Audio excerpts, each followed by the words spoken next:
All right. We have a very clean house. It is pretty remarkable what got done. I can. Give me just a second. Okay? Like, it has not been clean like this in a very long time. Oh my God, they even cleaned out the tub. That's amazing. Wow, they did so much. All right, I'll get the tag off for you. Yay! Yeah, it looks so good. So the only thing they couldn't do was that, it looks like. They got the glue off all the other windows. It is the 17th of June, and here we are. Landscaping is still on hold. Landscaper has said he does not want to come back until all the construction is done. But you can see our mini splits are all finally hooked up, just not charged yet. But that's all done. But yeah, he was very adamant about, and you know how we have like tarps to divert water around the house. We have the gutter up. We also are diverting water from the gutter down to the away from the house further, because we've had water coming into the house for the past 2 months because he refuses to come back and finish his work until all the crews are gone. Makes no sense. But regrading, fencing, grass, French drain, sloping, materials, paver patio fencing, driveway paving, retention walls. Our storage shed can't go in yet. We're getting calls from our shed company to install that. All on hold because one guy's like, nah, there's trucks in the driveway. I'm very frustrated by that situation. And we've given him 30% of my budget is the site work and the landscaping and all the other work, pavers and rock wall. So yeah, 100 grand I've given this company so far. And this is what my property looks like. 100 grand. Anyway, the stairs going out to the patio that's not finished are up. Solar panels are still not back on the house. That's partially my fault though. That'll be done soon, I hope, question mark, because the landscaper won't come back until those solar panels are gone. But see how the pavers are starting to crack, and we have cracking pavers, and we have mud over them. We have some floodlights up outside. I need to install some cameras next weekend. Under the soffits are some Cat 6 cables I need to terminate and plug into some cables, but door is working. Screen door is installed, which Heather's so excited about. Here's our front driveway. It's been packed for 8 weeks now. No paving. We got a driveway permit for it 2 weeks ago, though, so that's done. Now we're just waiting for the guy to come out and actually pave it. Inside, drywall has been mudded but not sanded. We have some water issues that if I have time, I'll explain to them here. If I get cut off, it is what it is. But we don't have water ingress issues when if it's not raining. But before construction, we had water vapor. And so the bottom 2 inches of the entire rear perimeter of the garage would have a little bit of dampness back there, and dehumidifiers weren't working. And so that dampness started causing mold. And so what they did was they put up drywall but cut the top 6 inches off. They put hydraulic cement in there, is what they called it. And then you can see that's all cut all the way around. And they're going to put PVC trim on the baseboard, but they're not going to finish flooring all the way out to the edge. Does that make sense? This is the beer room, the beer storage room. It's all sealed up with rock wool. No heating or cooling in this room at all. It'll be basically surface temp, but we will floor it. So anyway, see what they've done? They've cut the drywall up. They're going to floor. They're not going to put flooring down the last 4 inches to let that dampness just hang out there. And we're not going to put anything up against the wall. And so we shouldn't have any more mold issues from this problem, but that's their solution in lieu of digging up more cement and properly fixing it. The quote I have is about 8 grand to fix it, and we're not going to fix it this year. We'll take care of it next year. And so they're going to get us finished by this solution. So there's it's we're not having water coming in, it's vapor wicking off the cement down the purple board or green board onto the drywall, which the drywall absorbs that water. Those are my audio cables for the Atmos system. And then molds, basically. That's a solution. I've consulted with a few experts. It's fine for now. It might be good for 5 or 7 years or longer, but it's okay for a finished basement that we have a dehumidifier running and et cetera, et cetera. Anyway, this is our living room. We'll have 4 Atmos speakers in the ceiling, front, left, right, channels up front, center, left, right, up front. We have 4 speaker wires out the back, 4 pairs of speaker wires out the back, and that'll be room for a sub and some rears as well. So plenty of coverage for speakers in the new house. Here's the utility room. That's a 9,000 BTU mini split that needs to get installed. It's going to go opposite of it's going to go above the TV in the living room, opposite the server rack. All the plumbing is done. All the propane black iron is done. Dryer vents done. We are ready for tomorrow, the 18th. Our propane washer and dryer arrive, and our new fridge arrive. That server rack, there's my new 190 pint 300 CFM dehumidifier. There's the new mini split cable that's going to go on the other side of the wall. And I also need to move the Ethernet cables back behind that drywall like that.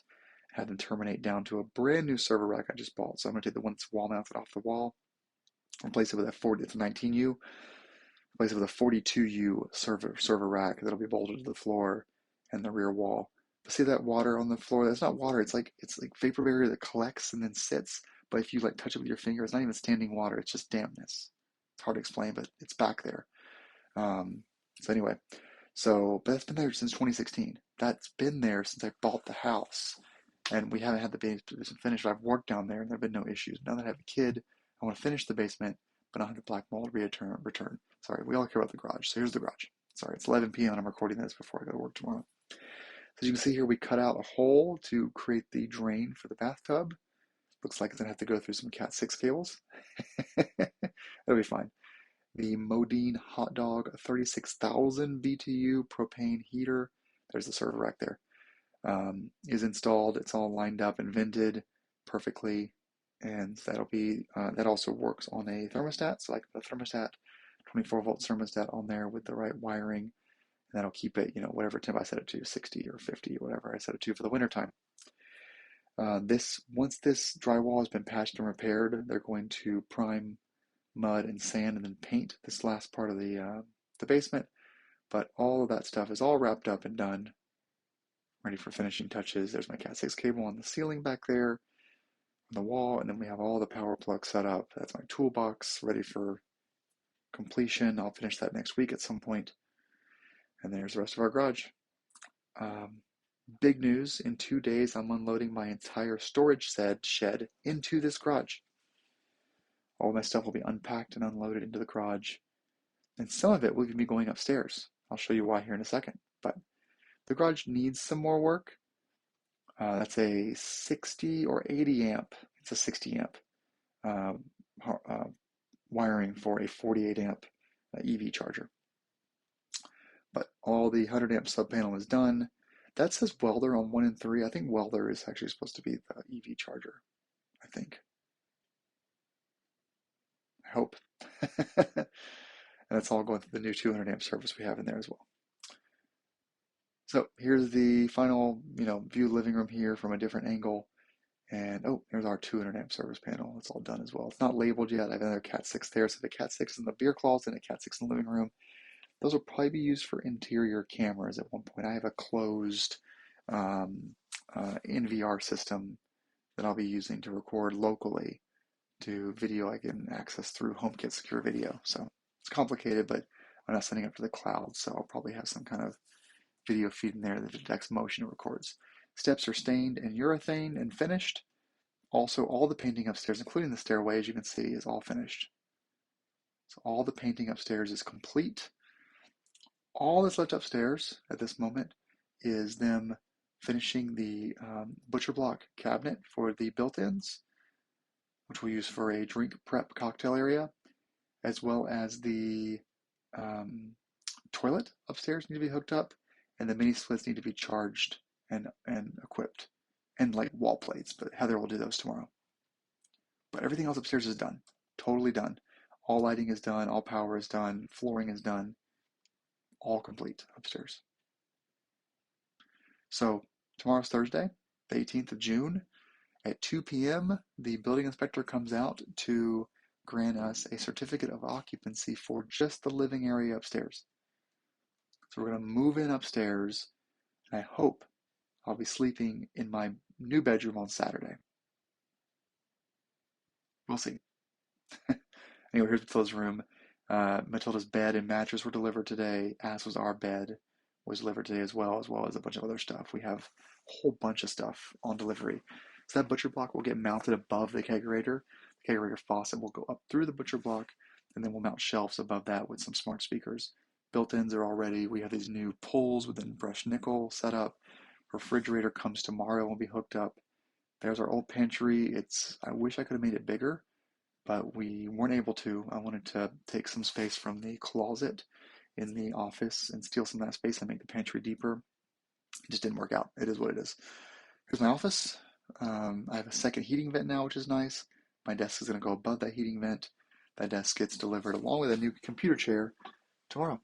So I'll get all that set up because I teach classes on weeknights from 6 p.m. to 11 p.m. Unfortunately, Heather ordered the wrong light, and so it gives me this surgical. So I'm very particular about lighting temperature. And this looks like I'm in an operating room is that temperature. And so if I can't adjust it, I have to replace it, but it's fine. It was like 40 bucks. I'll do that myself. There's our closet. Heather has some closet organizers to go in there as well for all of our winter storage, winter clothes will go in there, jackets and stuff like that, and other stuff. I'm going to move that Ecobee downstairs and plug that Ecobee smart thermostat into the Modine hot dog and then replace this with a new Ecobee. Also, they replaced our bathroom vent in this room with a new module because our heating element had failed. $24 to replace the heating element. I'm going to do it myself. And they turned out they had an extra Panasonic and said, we'll just put that in your house. $240. So $240 that was done. Also, the heating thing downstairs also free. The heater was free as well. It was a used model that they got a good deal on. There's our room. They have replaced the wrong faucets that Heather ordered and she needs to return back to Home Depot. But these collars were too tall.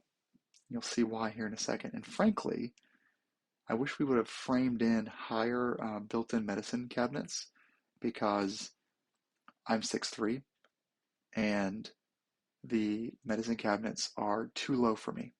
My head gets clipped off by them. So I would have actually liked them to be a little bit higher, and they would have cleared the old faucets. The new faucets just barely fit.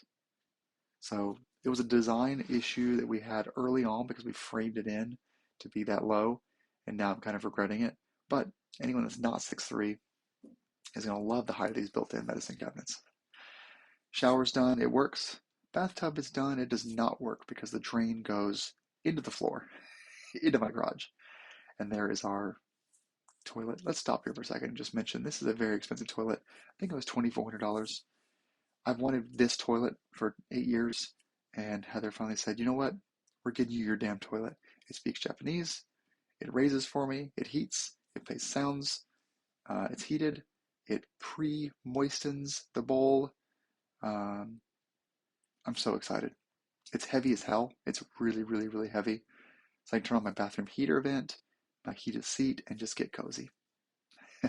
Heather is taking tomorrow off, Thursday the 18th, to receive our washer, dryer, and fridge, as well as meet the building inspector and set up all of our beds and other cabinetry. But after this video, we will be moved in, but I'll keep continuing videos until the actual project is done. So phase 1, I guess, is complete. Thanks for watching.